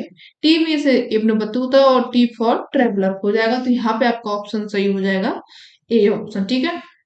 व्याख्या देख लीजिए इसकी आगे। अरब भूगोलवेत्ता इब्न बतूता से सर्वाधिक व्यापक रूप से यात्राएं करने वाली पीढ़ियों के लिए अपना यात्रा वृत्तांत लिखा हुआ है। इब्न बतूता को अरब जगत का मार्को पोलो कहा जाता है। ये भी क्वेश्चन पूछा जाता है कि अरब जगत का मार्को पोलो किसको कहा जाता है, तो ये हो जाएंगे आपके बतूता महोदय जी। उनकी पुस्तक है रेहला, ठीक है, जिसमें कि उनकी समस्त यात्राओं का वर्णन आपको देखने को मिल जाएगा। आगे बढ़ेंगे। वर्ष 2011 की जनगणना के अनुसार भारत के निम्नलिखित राज्यों को शहरीकरण के बढ़ते स्तर के अनुसार व्यवस्थित करना है। चलिए कर लेते हैं, कहाँ पे सबसे ज्यादा शहरीकरण हो रहा है, उसके बाद में कौन से में हो रहा है। तो सबसे ज्यादा अगर आपको देखने को मिल रहा है तो वो पहले हो जाएगा गोवा। गोवा के बाद में आपको देखने को मिलेगा मिजोरम, सॉरी मिजोरम नहीं होगा, पंजाब होगा। क्या होगा, गोवा, गोवा के बाद में पंजाब, पंजाब के बाद में आपका केरल, केरल के बाद में मिजोरम होगा। तो यहाँ पे आपका जो ऑप्शन सही हो जाएगा, बी ऑप्शन इसमें सही हो जाएगा, ठीक है। 2011 की जनगणना हुई और जनगणना में आंकड़ों के अनुसार भारत के प्रमुख शहरीकरण के स्तर बढ़ने वाले राज्य हैं। बढ़ने वाले पूछा गया है, यानी कि सबसे कम से सबसे ज्यादा हो जाएगा। तो नगरीकृत अगर केंद्र शासित प्रदेश को देखा जाए तो यहाँ पे दिल्ली हो जाएगा, दिल्ली के बाद में चंडीगढ़, चंडीगढ़ के बाद में लक्षद्वीप, लक्षद्वीप के बाद में दमन द्वीप। और सर्वाधिक नगरीकृत राज्य अगर पूछा जाए तो आप बताएंगे गोवा, गोवा के बाद में मिजोरम, तमिलनाडु एवं केरल हो जाएगा। ये आपके कैसे हो जाएंगे, सबसे ज्यादा नगरीकृत राज्य हो जाएंगे। आगे बढ़ेंगे। 64 नंबर क्वेश्चन आपका हो चुका है, देख लीजिए। आवश्यकता पूर्ति वक्राकृति में ड्रोन्स्की के संकल्पना ढांचे में जीवन यापन का न्यूनतम स्तर कल्याण की किस अवस्था में निरूपित करता है? जीवन यापन का न्यूनतम स्तर पूछा गया है और ये किसके में पूछा गया है, ड्रोन्स्की के रूप में पूछा गया है संकल्पना में। तो कौन सा हो जाएगा, अपर्याप्तता, वैभव, पर्याप्तता या फिर निराश्रितता। तो ये जो अब जीवन यापन का न्यूनतम स्तर हो जाएगा वो किस में आ जाता है, पर्याप्तता में आ जाएगा। सी ऑप्शन इसमें आपका सही हो जाएगा। आगे बढ़ेंगे। निम्नलिखित में से कौन सा परिध्रुवी प्रशांत ज्वालामुखी पट्टी का भाग नहीं है? कौन सा हो जाएगा, एलेशियन द्वीप, अजोर्स द्वीप, मिंडानाओ द्वीप या फिर सखालिन द्वीप। तो जो आपका अजोर्स द्वीप है ये किसका भाग नहीं है, परिध्रुवी प्रशांत महासागरी ज्वालामुखी पट्टी का भाग नहीं है। बाकी के एलेशियन द्वीप है, मिंडानाओ द्वीप है, सखालिन द्वीप है, ये सभी पार्ट किसके हो जाएंगे, परिध्रुवीय जो आपकी परिप्रशांत पेटी है उस समय के भाग हो जाएंगे। ठीक है। अजर्स द्वीप कहाँ का है ये आपका? अटलांटिक कटक्का ज्वालामुखी क्षेत्र के अंतर्गत आता है, ना कि प्रशांत महासागर के। आगे बढ़ेंगे। निम्नलिखित में से कौन से भूगोलवेत्ता भूगोल के सामान्य अथवा सार्वभौमिक तथा विशेष अथवा विशिष्ट रूप में द्विशाखन के प्रतिपादक के रूप में माने जाते हैं? किसको माना जाता है? अरिस्टोफेन में द्विशाखन का पूछा गया इसमें। ठीक है। बारेनियस को, यानी कि जो टेक्टोनॉमी का है जनक जिनको कहा जाता है, वो किसको कहा जाता है? बारेनियस को कहा जाता है। ठीक है। हिंदी के कुछ टर्म्स ऐसे होते हैं जिनमें कि आप कंफ्यूज हो जाते हैं, लेकिन फिर भी हम क्या करते हैं, हिंदी ही पढ़ते हैं, क्योंकि क्या करें, शुरू से हिंदी पढ़ी है। अभी चेंज भी करना चाहो तो हो जाएगी, चेंज करने में कोई दिक्कत नहीं है, लेकिन क्या है, पीडीएफ बनाने में थोड़ी सी दिक्कत आ जाती है। आगे से कोशिश करेंगे आपकी हिंदी और इंग्लिश दोनों को एक साथ रखने की। जो आपका द्विशाखन के प्रतिपादक है या फिर डिक्रोनॉमी के जो प्रतिपादक है उनको कहा जाता है क्या? बारेनियस को जाना जाता है। बी ऑप्शन इसमें आपका सही हो जाएगा। व्याख्या इसकी देख लेंगे। बारेनियस भूगोल के सामान्य अथवा सार्वभौमिक तथा विशेष अथवा विशिष्ट विशिष्ट के रूप में द्विशाखन के प्रतिपादक माने जाते हैं। बारेनियस जर्मन के विद्वान रहे थे जिनकी प्रमुख सामान्य भूगोल है। वह पहला विद्वान था जिससे घोषित रूप से यह बताया कि सबसे ज्यादा ताप विषुवत की पेटी में नहीं है, बल्कि अयन रेखाओं के सहारे विश्व के उष्ण स्थलों में पाया जाता है। ये किसने बताया हुआ था? बारेनियस ने बताया है। ठीक है। इनके बारे में ये फैक्ट्स है या फिर इनके विचार से इनको आप याद रख लेंगे। आगे बढ़ेंगे। नेक्स्ट क्वेश्चन है आपका 67 नंबर क्वेश्चन आ चुका है। सोच रहे थे कि आप लोगों को पर डे एक पेपर सॉल्व कराया जाए, क्योंकि अब आपके पास में ज्यादा टाइम नहीं है और हम लोगों के पास में भी ज्यादा टाइम नहीं है, तो एक एक पेपर कंप्लीट कराने की सोचा है। देखते हैं कहाँ तक हो पाता है। निम्नलिखित में से क्या चातुर्दिक कार्यकलापों का उदाहरण है? क्या हो जाएगा? निर्माण कार्य, रेशम पालन, खुदरा एवं थोक व्यापार, विनिर्माण। तो यहाँ पर चातुर्दिक क्रियाकलाप में आएगा, यानी कि जो आपका चतुर्थ श्रेणी में आएगा वो कौन सा हो जाएगा? विनिर्माण का कार्य इसमें हो जाएगा। ठीक है। व्याख्या देख लीजिए इसकी। चतुर्थ व्यवसाय वस्तुओं के उत्पादन या फिर उपभोग से नहीं, बल्कि उन उच्च विशिष्ट सेवाओं से संबंधित है जो कि वस्तुओं के उत्पादन तथा उपभोग में काम आ सकती हैं। ठीक है। तो आपका डी ऑप्शन यहाँ पे सही बता रहा है। आगे बढ़ेंगे। नेक्स्ट क्वेश्चन इसमें दिया गया है, भूआकृतिक संकट है, घटना क्षेत्र दिए गए हैं, क्या क्या कहाँ पे हुआ था इसको देखना है। ब्रंसन की क्रिया आपको देखने को मिली थी, कहाँ पर देखने को मिली थी ब्रंसन की? जो कैलिफोर्निया में भूकंप आया था, इसके कारण क्या हुआ था? भ्रंश हुआ था।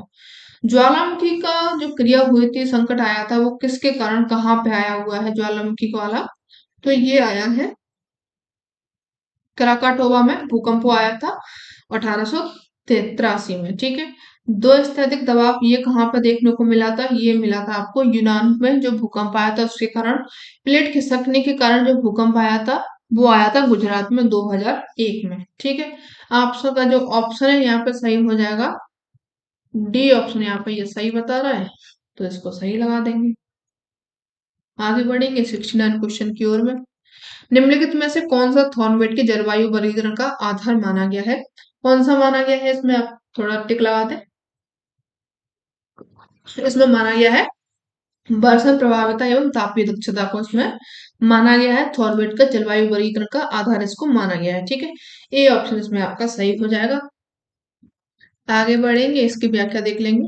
थॉर्नवेट ने 1931 में, डेट याद रखेंगे, जलवायु वर्गीकरण की संकल्पना प्रस्तुत की तथा उसे पोटेंशियल इवेपो ट्रांसपराइजेशन यानी कि पीईटी का नाम दिया। पीईटी आपका जो एग्जाम हो रहा है यूपी में वो वाला नहीं है, ये इनका थॉर्नवेट का लग रहा था। इस वर्गीकरण में उन्होंने वर्णन किया था प्रभाविता वर्षा के मौसमी वितरण तथा दापी दक्षता का प्रयोग इसमें किया था। किस किस का किया था? वर्षा का जो वितरण किया था, तापी दक्षता एवं वर्षण प्रभाविता का रखा था। फिर से उन्होंने 1948 में संशोधन किया, संशोधन करके उन्होंने फिर से अपना ये सिद्धांत प्रस्तुत किया हुआ है। आगे बढ़ेंगे। पेट्रोलियम केंद्र दिए गए हैं, उनके देश दिए गए हैं, कौन सा पेट्रोलियम केंद्र कौन से देश में पाया जाता है?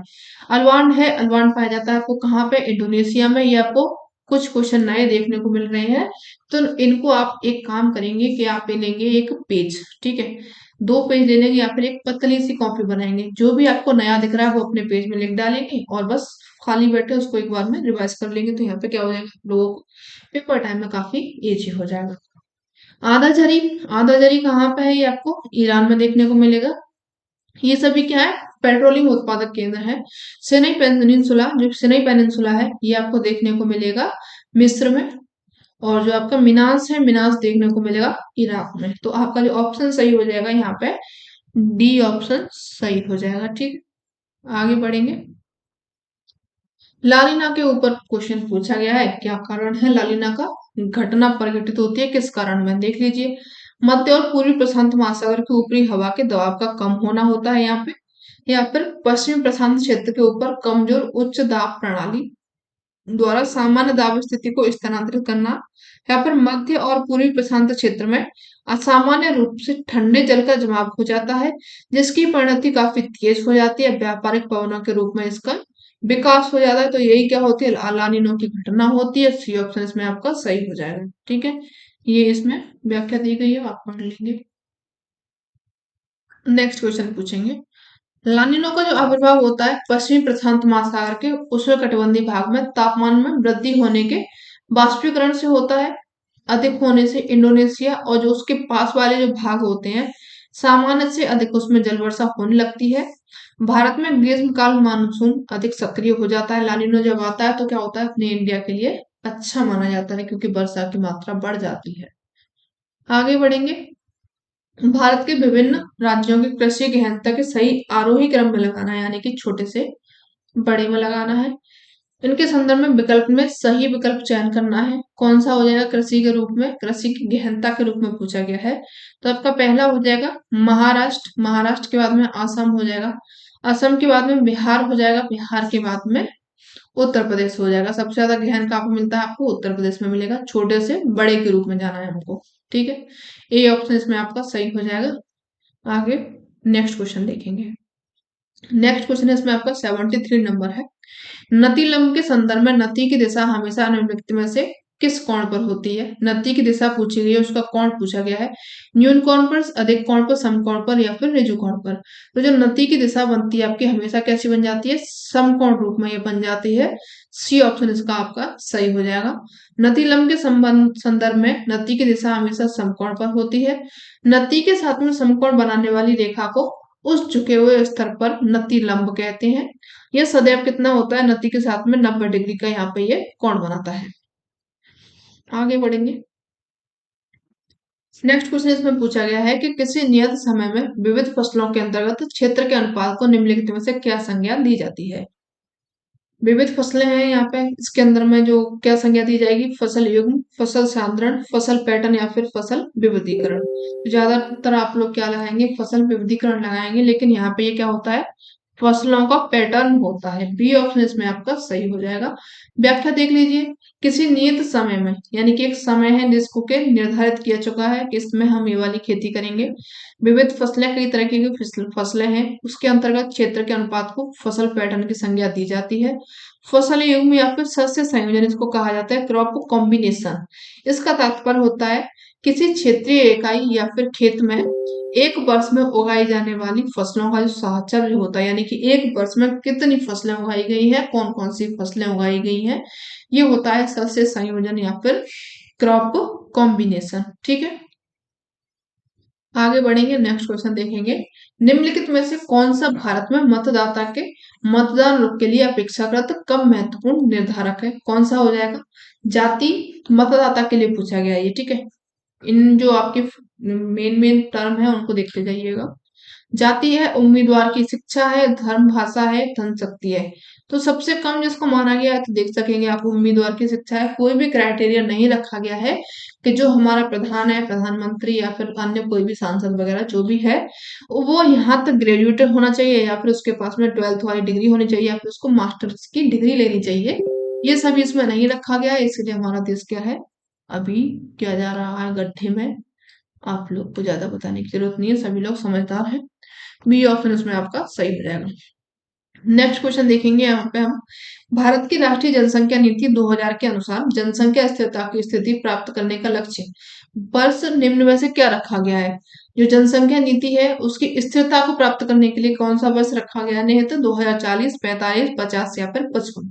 ये रखा गया है 2045। बी ऑप्शन इसमें आपका सही हो जाएगा। व्याख्या देख लीजिए। 15 फरवरी 2000 का टाइम है। नई राष्ट्रीय जनसंख्या नीति की घोषणा की गई। इसमें जनसंख्या नीति का तत्कालिक उद्देश्य पूरे क्षेत्र में गर्भ निरोधकों की आपूर्ति करना है, यानी कि जो गर्भ निरोधक गोलियां चलाई जाती हैं उनकी आपूर्ति करना है कि वो उनको सफिशियंट रूप से मिल जाए। तथा 2010 तक का कुल प्रजनन शीतलता दर है 2.1, यानी कि 2:1 में लेकर के आना है। और दीर्घकालिक उद्देश्य सन 2045 तक स्थिर जनसंख्या के लक्ष्य को प्राप्त करना रखा गया है। देखिए कहाँ तक पहुंचा जाता है। अभी अपना जो क्या है, डेटा आया नहीं है, आएगा तो बताएंगे। नीचे कुछ कथन दिए गए हैं, उनको पढ़ना है, पढ़ लेते हैं चलिए। भांगर मृदाएं जो होती हैं पुरानी जलीय मृदाएं होती हैं, बिल्कुल ये ठीक कहा गया है। भांगर मृदाएं बार बार जलमग्न होती हैं, तो ये भांगर मृदाएं बार बार जलमग्न हो जाती हैं, ये तो आपको गलत लग रहा है। भांगर मृदाएं में सांद्रण की संधियां बहुत अधिक मात्रा में होती हैं, ये बिल्कुल सही कहा गया। जो क्या होती है, बड़े बड़े इसमें पत्थर बोल्डर, जो बोल्डर पेबल्स होते हैं वो देखने को मिलते हैं। भांगर मृदाएं की अपेक्षाकृत अधिक शुष्क क्षेत्र से क्षारीय और लवणीय पुष्प क्रम प्रदर्शित होता है, ये भी यहाँ पे आपका सही कहा गया है। ठीक है, तो यहाँ पे जो आपका ऑप्शन सही हो जाएगा, जो हाँ, नहीं नहीं, भांगर मैदान में क्या होता है, बोल्डर पेबल नहीं पाए जाते हैं, ये पुरानी जरूर होती है। यहाँ पे जो आपका हो जाएगा क्या, A B and D option यहाँ पे सही हो जाएगा। ठीक है, डी ऑप्शन यहाँ पे आपका ये सही हो जाएगा। बांगर होती है, बांगर पेटी उच्च भूमियों या फिर पुरानी कांप के निक्षेप से निर्मित कांप या वेदिकाएं होती हैं। कांप में कैल्शियम कार्बोनेट या फिर कंकड़ की अधिकता पाई जाती है। शुष्क क्षेत्रों में धरातल पर लवण के निक्षेप रह जाते हैं। रेय के रूप में, रेय जो कलर होता है उसके रूप में यह दिखाई देते हैं।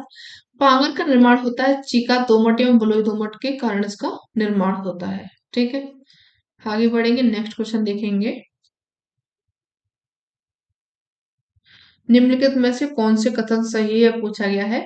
जो सह संबंध गुणांक है उसका उद्भव और इसके लिए प्रेक्षण दोनों विकल्प पर निर्भर करता है। सह संबंध का पूछा गया है तो ये आपका गलत हो जाएगा। सह संबंध गुणांक मापी इकाइयों पर निर्भर करता है, बिल्कुल गलत है ये आपका। सहसंबंध का गुणांक निर्धारक गुणांक यानी कि कोएफिशिएंट ऑफ डिटर्मिनेशन का वर्गमूल होता है, ये भी गलत हो जाएगा। सहसंबंध जो गुणांक है उसका शून्य मूल्य आश्रित चर के मूल्य के आकलन नहीं कर सकता है, ये बिल्कुल सही हो जाएगा। जो शून्य मूल्य है वो जो चर होता है, वेरिएबल होता है, उसके मूल्य का आकलन नहीं कर सकता है, ये आपका ऑप्शन सही दिया गया है। तो ये इसमें पूछा गया है, डी ऑप्शन इसमें आपका सही हो जाएगा। ठीक है, आगे बढ़ेंगे, नेक्स्ट क्वेश्चन इसमें दिया गया है। सूची 1 है, सूची 2 से इसको सम्मिलित करनी है। सिफर है, सिफर को जाना जाता है किसके लिए, इनको जाना जाता है अपवादवाद के रूप में। ठीक है, अपवाद मूलक के सिद्धांत के रूप में इन्होंने दिया था। जेम्स लिबलॉक है, इन्होंने दिया था प्रक्रियावाद का सिद्धांत दिया था। और ओ एच के स्पेट है, इन्होंने दिया था अवसंरचनावाद। और जो आपका गिडन है, इन्होंने दिया था अभिलाव का सिद्धांत। ठीक है, तो यहाँ पे जो आपका ऑप्शन सही हो जाएगा, डी ऑप्शन सही हो जाएगा। कुछ यहाँ पे ऐसे हैं जैसे गिडन है, इनका आपको नया दिखा होगा, तो इनको आप क्या करेंगे, एक पेज में लेंगे और इनको लिख लेंगे, जिससे कि आपको बार बार इसको वीडियो देखने की जरूरत ना पड़े, क्योंकि वीडियो का टाइम काफी ज्यादा होता है और बार बार आपका टाइम जाता है। अभी आपके कुछ तापमान संबंधी निम्न आंकड़े दिए गए हैं। तापमान को डिग्री सेंटीग्रेड में दिया गया है और दिनों की संख्या दी गई है, इनको निकालना है। तो यहाँ पे देख लीजिए, ये आपके सॉल्व दिया गया है, देख लीजिए। जो तापमान होता है ये हो गया। अब इनका कैसे निकालना होता है वो हम आपको बताएंगे। ये हो जाएगा आपका एफ और ये हो जाएगा एक्स, ये ठीक है, ये हो जाएगा एफ और ये हो जाएगा एक्स, इन दोनों का इंटू करेंगे तो आपका आ जाएगा एफ एक्स। कैसे निकालना होता है, तो यहाँ पे आपको एक्स निकालना है। एक्स कैसे निकालेंगे, 10 और 20 को आप ऐड करेंगे, ऐड करने के बाद में टोटल कितना हो जाएगा, 30 हो जाएगा। 30 का आप कर देंगे बिल्कुल हाफ, 30 का हाफ कितना हो जाएगा, 15, तो आपका एस कितना आ जाएगा, 15 आ जाएगा। ऐसे ही आप 20 और 30 को ऐड करेंगे, टोटल कितना हो जाएगा, 50 हो जाएगा। 50 का आधा 25 हो गया। आगे बढ़ेंगे, आप 30 और 40 को ऐड करेंगे, 70 हो गया। 70 का आधा कितना हो जाएगा, 35 हो जाएगा। अब आपको एफ और एक्स निकालना है। ठीक है, एफ और एक्स निकालने के लिए आप क्या करेंगे, इसका इंटू कर देंगे इससे। 15 इंटू 6 करेंगे तो आपको मिल जाएगा 90।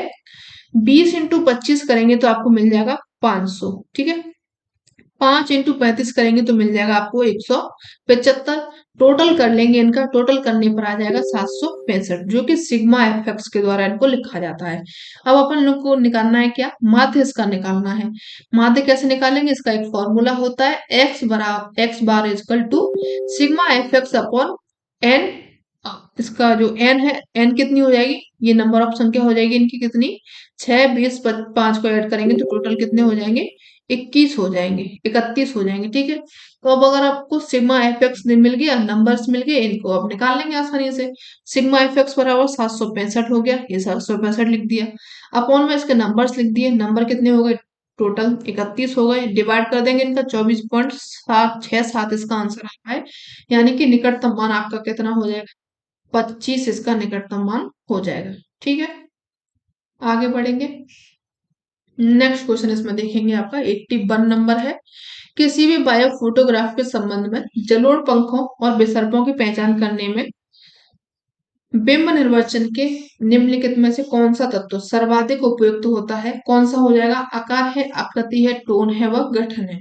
तो जो बायो फोटोग्राफ के संबंध में अगर जलोढ़ पंखों का विसर्पों की पहचान करनी है तो उसमें क्या हो जाएगा, आपका आकृति मिलेगी। बी ऑप्शन इसमें आपका सही हो जाएगा। व्याख्या देख लीजिए इसकी।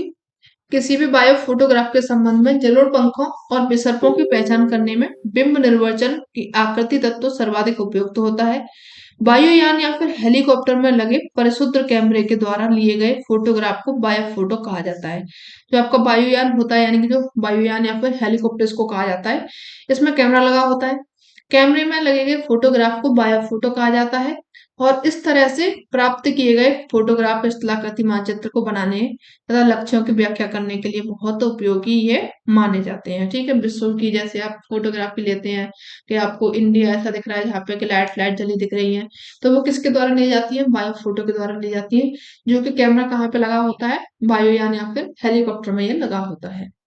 आगे बढ़ेंगे, कुछ स्थानीय पवन दी गई है, कुछ देश दिए गए हैं। कौन सी पवन कहाँ पे चलती है, इसका अपन लोगों को मिलान करना है। बैठेंगे नहीं, मिलान जरूर करेंगे इनका। मिलान नहीं करेंगे तो अपन लोग पेपर में क्या कर पाएंगे।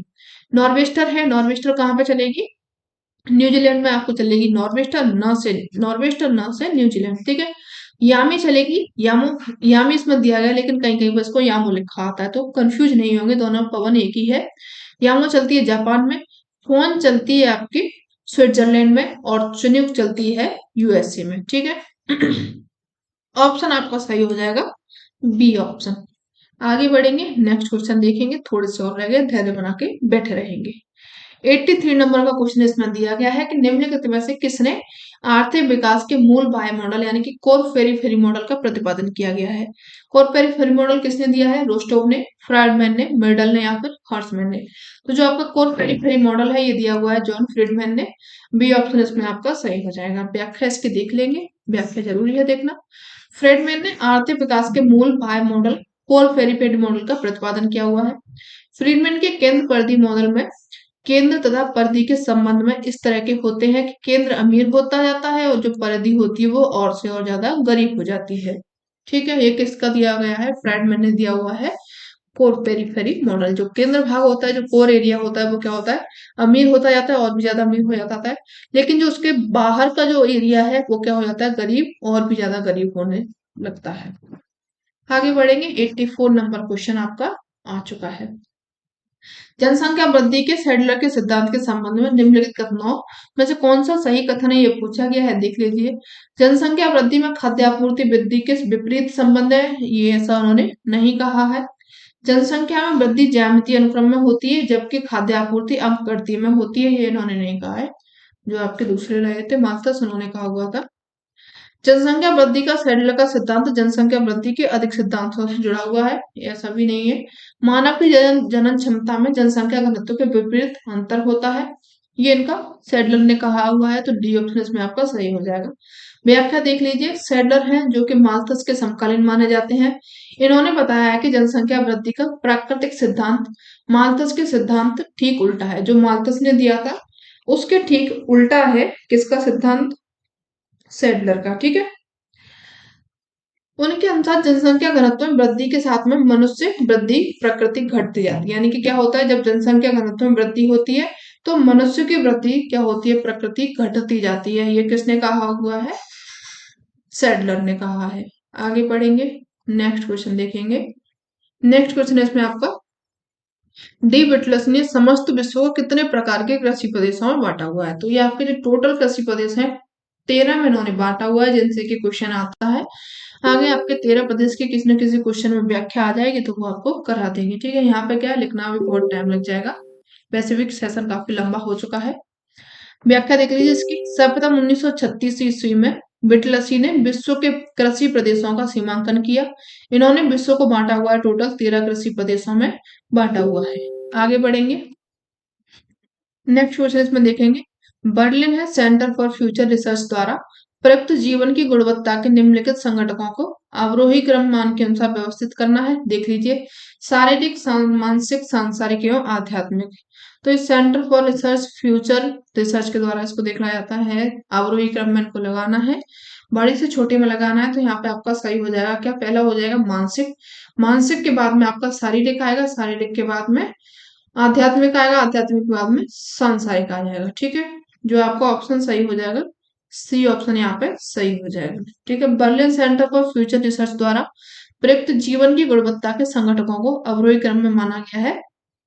पहले मानसिक होना चाहिए, उसके बाद में शारीरिक, आध्यात्मिक, उसके बाद में सांसारिक होना चाहिए। ठीक है, आगे बढ़ेंगे। कुछ खेती दी गई है और उनको तत्व दिए गए हैं, कौन से खेती में कौन सा फल वगैरह या फिर इनकी तत्व उगाए जाते हैं। एपीकल्चर, एपीकल्चर संबंधित है किससे, मधुमक्खी पालन से। ठीक है, ये किससे संबंधित है, मधुमक्खी के पालन से। ओलेरिकल्चर, इसमें क्या होता है, रसोई साग सब्जी का उत्पादन किया जाता है। पोमोलॉजी, पोमोलॉजी में फलों का अध्ययन किया जाता है। विटिकल्चर, विटिकल्चर में अंगूर की लता का। ठीक है, तो यहाँ पे जो आपका ऑप्शन सही हो जाएगा, सी ऑप्शन इसमें आपका सही हो जाएगा। ठीक है, आगे बढ़ेंगे, नेक्स्ट क्वेश्चन देखेंगे। अल मसूदा निम्नलिखित में से कौन सी पुस्तक नहीं लिखी गई है, पूछी गई है। इनमें से चार में से कोई तीन पुस्तक है जो कि लिखी गई है किसके द्वारा, अल मसूदी के द्वारा, लेकिन एक पुस्तक नहीं लिखी गई है। तो वो कौन सी हो जाएगी, किताब मुराज अल दुहाबी अल मसूदी के द्वारा लिखी गई है। किताब अफकर अल जमा, ये अल मसूदी के द्वारा लिखी गई है। देखिए, अल कानून अल मसूदी, कोई भी जो स्कॉलर है या फिर भूगोल वेत्ता है, कोई भी है, ये क्या है, अपनी पुस्तक खुद नहीं लिखेगा। इसकी जो जीवनी है कोई अलग ही लिखेगा, कोई दूसरा व्यक्ति ही लिखेगा। अपने मुंह मियाँ मिट्ठू कोई नहीं बनना चाहेगा। तो आपका क्या हो जाएगा, सी ऑप्शन गलत हो जाएगा। बाकी की जो किताब अल औसात है, ये भी किसने लिखी हुई है, अल मसूदी ने।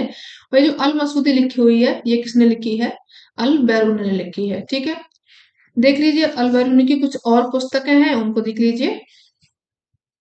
The Vestige of the past है, ये अल बैरूनी ने लिखी हुई है।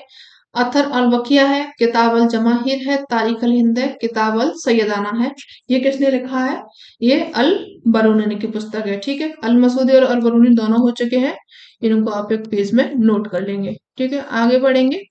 नेक्स्ट क्वेश्चन है इसमें आपका 89 नंबर है, टोटल थोड़े से क्वेश्चन और रह चुके हैं।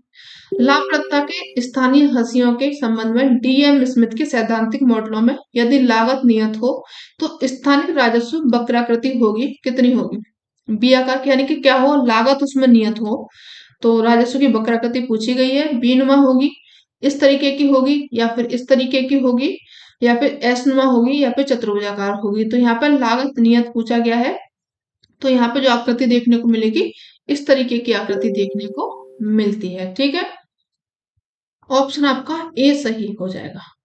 आगे बढ़ेंगे, बस भारत में झूम कृषि दी गई है, उनके प्रदेश पूछे गए हैं, कौन सी कृषि किस नाम से कहाँ पे पुकारी जाती है।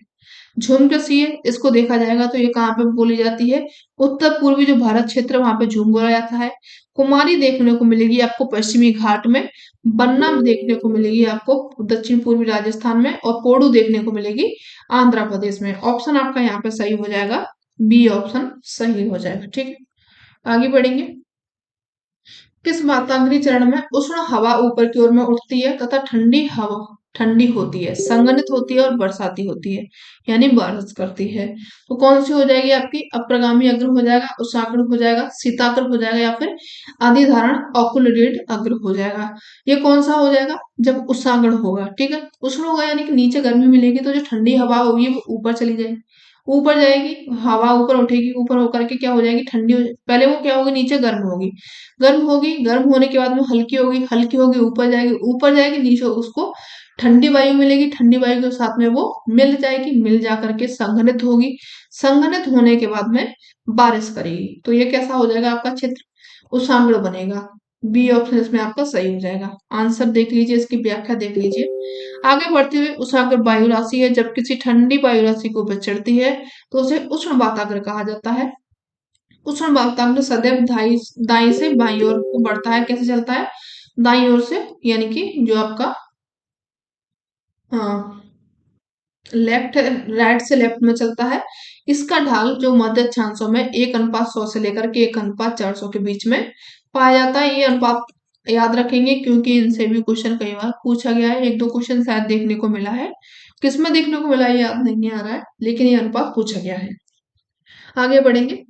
एलन प्रेड के अनुसार किसी उद्योग की अवस्थिति निम्नलिखित में से किस सिद्धांत से गहनता पूर्वक संबंध है। एलन प्रेड का पूछा गया है इसमें।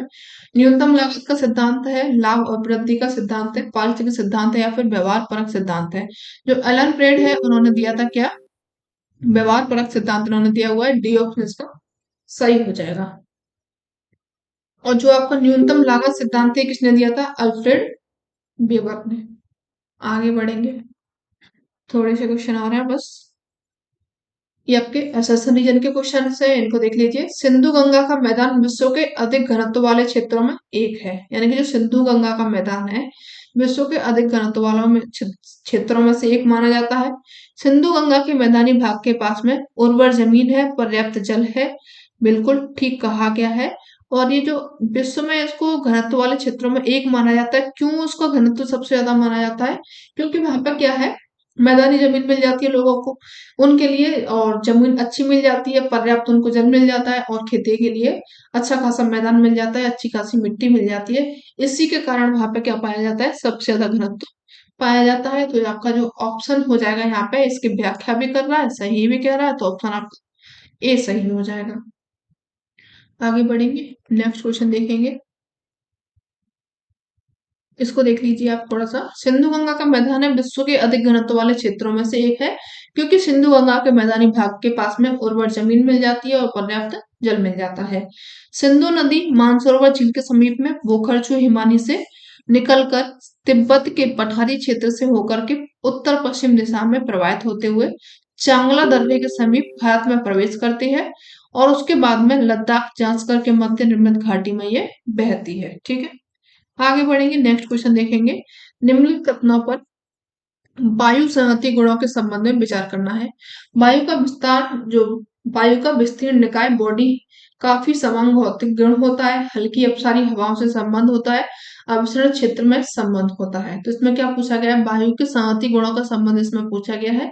तो इसमें क्या क्या आपको देखने को मिल जाएगा, काफी समग्र भौतिक गुण होते हैं, ये ठीक कहा गया है। और यहाँ पे क्या कहा गया है, हल्की अपसारी हवाओं से संबंध होता है, ये भी ठीक कहा गया है, इसका संबंध होता है। अवसरण क्षेत्रों में भी इसका संबंध होता है। जो हवाएं हैं, आपने देखी होगी, ठंडी वायु और गर्म वायु आपस में मिलती रहती है, ये क्या होता है, अवसरण क्षेत्र इनके बनते हैं। तो आपका बी सी डी तीनों ऑप्शन यहाँ पे सही हो जाएंगे। सी ऑप्शन इसमें आपका सही हो जाएगा। व्याख्या देख लीजिए।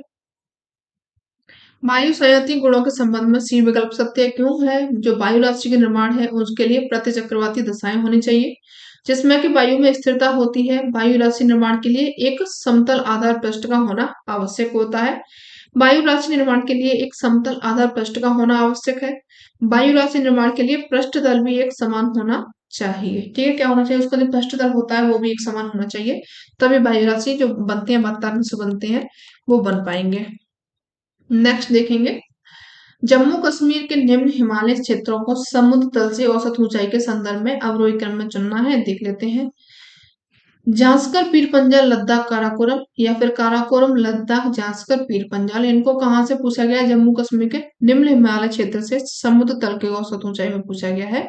तो ये आपका जो हो जाएगा काराकोरम हो जाएगा, काराकोरम के बाद में लद्दाख आएगा, लद्दाख के बाद में जांस्कर, जांस्कर के बाद में पीर पंजाल हो जाएगा। बी ऑप्शन इसमें आपका सही हो जाएगा, अवरोही क्रम में पूछा गया है, तो यहाँ पे आपका सी ऑप्शन सही हो जाएगा। काराकोरम रेंज है हिमालय की सबसे ऊंची श्रृंखला मानी जाती है, जिसका विस्तार जम्मू कश्मीर के उत्तर क्षेत्र में पाया जाता है। भारत की सर्वोच्च ऊंची चोटी यानी गॉडविन ऑस्टिन है, जो कि एशियाई श्रेणी में पाई जाती है। कहाँ पे पाई जाती है? काराकोरम रेंज में पाई जाती है। ठीक है, आगे बढ़ेंगे। आपका ये यहाँ पे दिखाई दे रहा होगा आप लोगों को। चलिए, हाँ, नेक्स्ट क्वेश्चन है इसमें आपका, निम्नलिखित में से कौन सी नदी भारत के पठारी भाग को मालवा और दक्कन पठार के विभाजित करती है? कौन सी श्रेणी है जो कि करती है? गोदावरी नदी है, महानदी, नर्मदा या फिर माही? ये जो आपकी नर्मदा नदी है ये विभाजित करती है किसको? भारत के जो पठारी भाग है और मालवा और दक्कन के पठार है, इनको ये विभाजित कर देती है, अलग करती है। तो वो हो जाएगी आपकी नर्मदा नदी। व्याख्या देख लीजिए। भारत की नर्मदा नदी है भारत के पठारी भाग को मालवा और दक्कन के पठार में विभाजित कर देती है, यानी कि उनको वर्गीकृत कर देती है। नर्मदा नदी का उद्गम होता है मैकाल पर्वतीय क्षेत्र से अवस्थित अमरकंटक चोटी है उसके समीप से इसका उद्गम होता है। नर्मदा नदी अरब सागर में गिरने वाली प्रायद्वीप भारत की सबसे बड़ी नदी मानी जाती है, जो कि उत्तर में विंध्य पर्वत तथा दक्षिण में सतपुड़ा पर्वत के मध्य से होकर के भ्रंश में ये बहती है, यानी कि किस में बहती है? भ्रंश घाटी में बहती है। ये भी आपका इंपॉर्टेंट है कि कौन सी नदी है जो कि भ्रंश घाटी से होकर के बहती है, तो ये आपका हो जाएगा नर्मदा नदी। ठीक है, आगे बढ़ेंगे। नेक्स्ट क्वेश्चन इसमें देखेंगे, निम्नलिखित में से कौन सा राष्ट्र समूह सार्क का सहभागी सदस्य है? कौन सा हो जाएगा आपका? श्रीलंका, मलेशिया, पाकिस्तान या फिर भारत, भूटान, मॉरिशस, बांग्लादेश, मोजाम्बिक, मालदीव, अफगानिस्तान, भूटान एवं मालदीव। तो जो आपका सार्क में शामिल हो जाएगा, अफगानिस्तान है, भूटान है, मालदीव है। डी ऑप्शन सही हो जाएगा। देख लीजिए, टोटल इसके 8 सदस्य हैं। स्थापना हुई थी 1985 को। इनके कुल 8 सदस्य देश कौन कौन से हैं? भारत हो जाएगा, श्रीलंका है, पाकिस्तान है, भूटान है, नेपाल है, मालदीव है, अफगानिस्तान है एवं बांग्लादेश है। इन देशों को आप याद रखेंगे, क्योंकि इनसे देखिए जैसे यहाँ पे क्वेश्चन पूछा गया वैसे ही आगे पूछा जा सकता है, कोई भी बड़ी बात नहीं है। सार्क का मुख्यालय है काठमांडू में है। ठीक है, आगे बढ़ेंगे। सूची 1 सूची 2 दी गई है, विद्वान दिए गए, उनकी पुस्तक दी गई है। इनको अपन लोगों को मिलाना है, बैठ करके मिला लेंगे, काम ही क्या करना है आप लोगों को। ठीक है, लेटर है, लेटर की बुक मानी जाती है आर्डकुंडे, इन्होंने लिखी थी। टोलेमी है, टोलेमी ने अल्मागेस्ट लिखा हुआ है, ये भी इनका सही हो जाएगा। स्ट्रैबो ने लिखा हुआ है ज्योग्राफिया, ये भी सही हो जाएगा। हिप्पार्कस ने लिखी हुई है ऑन ईयर्स वाटर प्लेसेस। ठीक है, ये किसने लिखी हुई है? हिप्पार्कस ने लिखी हुई है। ठीक है, तो ये इनकी बुक हो जाएंगी और इनका जो ऑप्शन सही हो जाएगा बी ऑप्शन सही हो जाएगा। आगे पढ़ेंगे। बायो फोटोग्राफ लेने के लिए दिन का आदर्श समय क्या है? दिन का आदर्श समय पूछा गया है जब आपके बायो फोटो यानी कि जो आपके हेलीकॉप्टर्स के द्वारा या फिर जो वायुयान होते हैं उनके द्वारा ली जाती है, उनका आदर्श टाइम पूछा गया है कि कब उनकी फोटो बढ़िया आएगी, एकदम फिल्टर लगाना नहीं पड़ेगा उनमें।